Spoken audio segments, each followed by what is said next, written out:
তৃণমূল কংগ্রেসের নেতা up to supervisor থেকে আবার একদম মন্ত্রী পর্যন্ত চোর বাদ দিয়ে একটা ভালো লোক নেই, এই দলে একটা ভালো লোক নেই।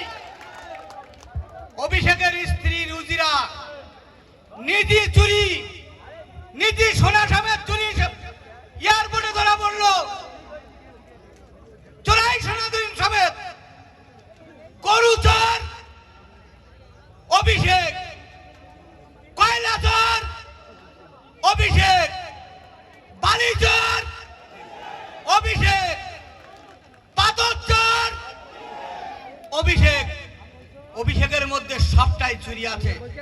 আজ আমাদের ওয়াকফের সম্পত্তি, আমরা সংখ্যালঘু ভাই, আমাদের জীবন চলে যাচ্ছে।